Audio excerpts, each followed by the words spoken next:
mani chova van kai phara lady zau tu om to ale om ma mathia si pai hau de lal pa in do na a ne tu kha Bethlehem dai mun to ma lo piangin ti sa in alo chang aming maka rem rua tua pathian sakarem nalal lali swahi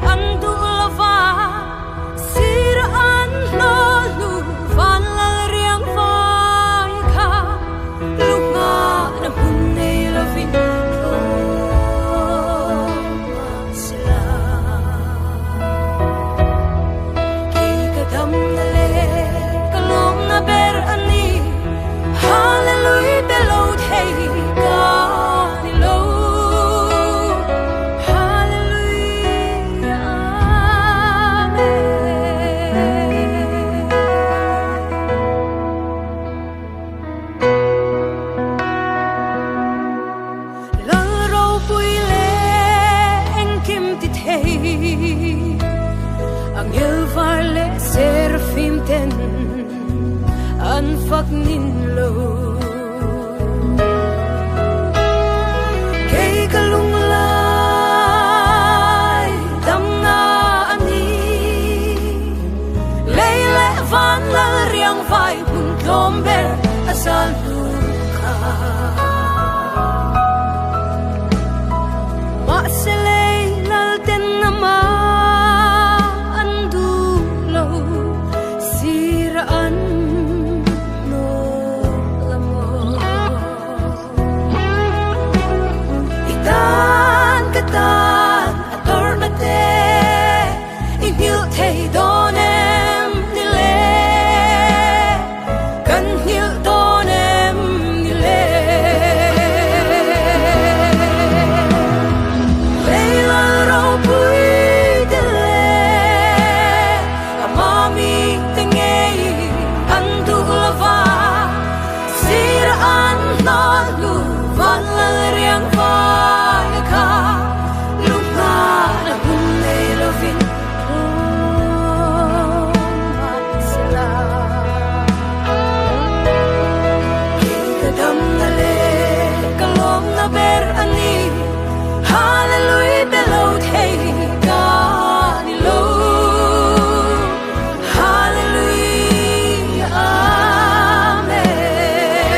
sova van kai phara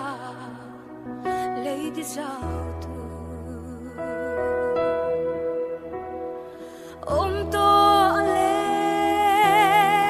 om ma pathia si pai ho de lal pa in do na a ne tu kha